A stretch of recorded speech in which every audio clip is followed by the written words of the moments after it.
Whether it was a lazy Saturday morning or those midweek times in front of the telly after school, these were the shows that stood out.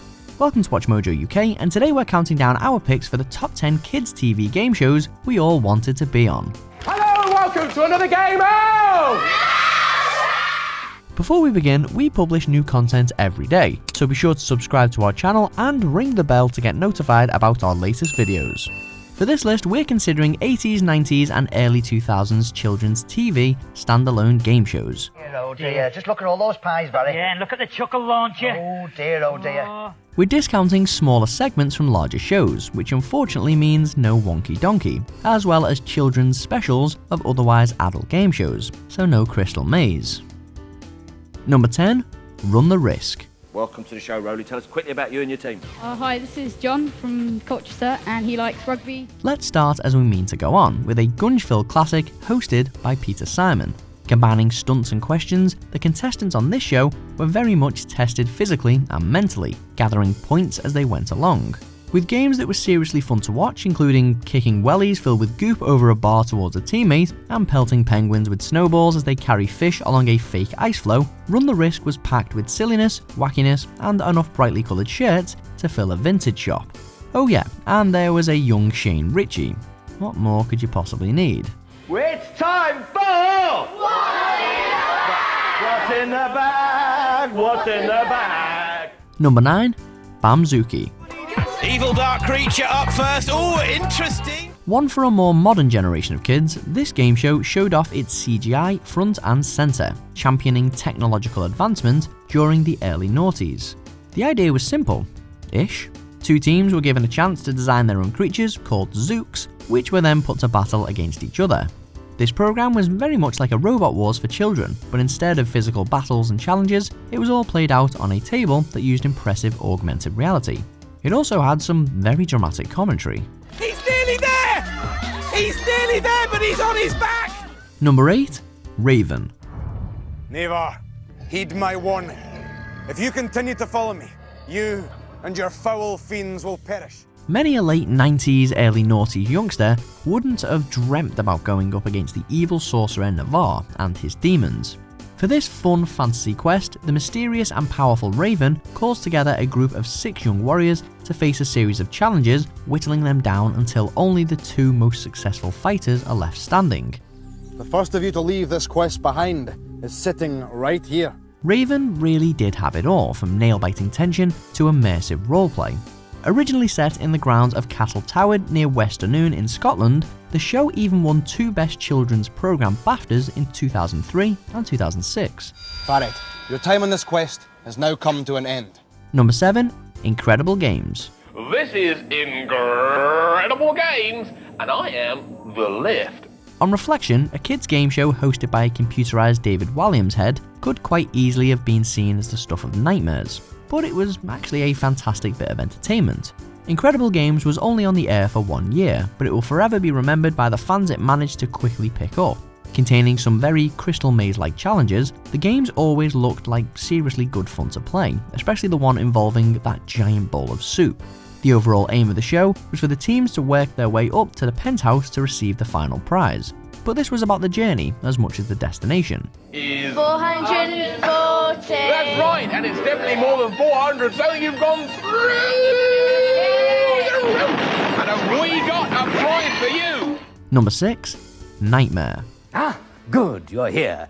Just as well, because we can't wait, and if necessary, we would have started without you. If ever there was a show so 80s it hurts, it was this one. From the animated opening credits to the graphics and themes, it's as retro as they come. Featuring another immersive role-playing experience in which a team of challengers must nominate a Dungeoneer to don the helmet of justice, it was up to the remaining members to guide that person through puzzles, obstacles and challenges. Who guides this Dungeoneer? Lee Call from Sunderland. Tony Blakey from Sunderland. John Scott from Sunderland. Your challenge is accepted. Some of the memorable characters we met along the way include Treguard of Dunchelm, the ever-present Dungeon Master, and not forgetting Pickle the Elf, who was, for some time, his assistant. Time Master, the phase shift is complete and we're almost ready for game on. I know, Pickle. What do you think this lot are sitting here like lemons for? The book, Pickle. Number 5, Finders Keepers. Here we are again. Hello there. Welcome once again to Finders Keepers. This is, of course, the house where you can do all those things that you can't actually do at home. Hosted by the truly legendary Neil Buchanan of Art Attack, now of heavy metal band Marseille, this show was surely every kid's dream. And it was oh so satisfying to watch. Put these in your hair to give it a perm. Careless, she thinks it's 30 seconds. Make the room find out. Could be anywhere. Finders Keepers saw contestants get the chance to raid rooms in a fake house in front of a live cheering studio audience. The general aim was to find clues and objects by trashing the place and having as much fun as you possibly could. It went against everything you're told about tidiness, which is why everyone wanted to go on it so badly. Until next time, please keep your bedroom tidy and keep out of Mum and Dad's bedroom. Number 4, 50-50. Blues, are you ready? Yellows, are you ready? It always seemed like it was never your school on this one, but we always dreamt that one day it would be. Those who were lucky enough to be on 50-50 took part in fun-filled, high-energy competition, the like of which just wasn't found anywhere else on telly, as two schools went head-to-head for the win.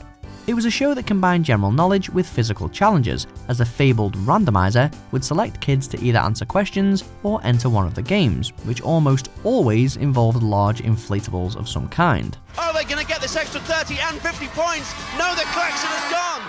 Number 3, Jungle Run. Lewis just tripped over. That means not only is he locked in the temple, but actually Lewis doesn't get anything at all. Another show with a fairly similar format to the Crystal Maze, contestants in this jungle-themed adventure had plenty of physical games to tackle. Through swamps and waterfalls, challengers would collect bananas, or silver monkey statues in the later episodes, to give them the most time possible in the Temple of the Jungle King. Its impressive set and unique games were more than enough to make anyone want to be on Jungle Run. But throw in the chance to beat Sid and Elvis, the monkeys who'd stop at nothing to thwart you, and we were all desperately asking for our parents to sign us up. Off you go. 50 seconds. Come on. Number 2, Get Your Own Back. And I'm Lisa Brockwell. And this is Get Your Own Back, the Gungeons game show on your telly. Presented by another undisputed legend, Dave Benson Phillips, this show was perfect for kids with any embarrassing adults in their lives. Which was most of us, right?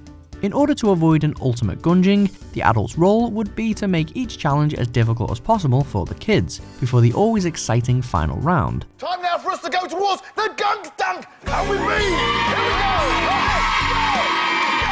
During the Gunk Dunk, each kid was asked questions, with each correct answer cranking the adult further up the slide. The first to reach the top earned a prize money simply couldn't buy, the chance to plunge their adult face first into the gloopy pool below. Pull that lever and get your own back!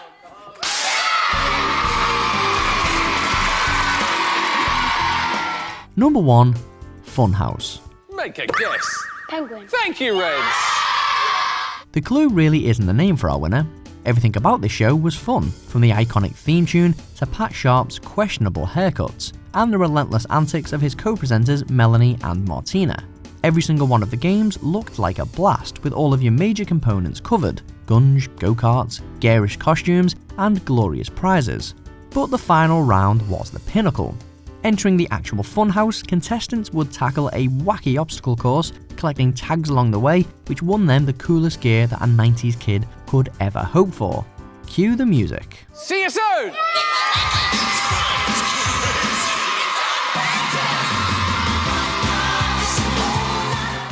Do you agree with our picks? Check out these other great clips from WatchMojo UK, and be sure to subscribe and ring the bell to be notified about our latest videos.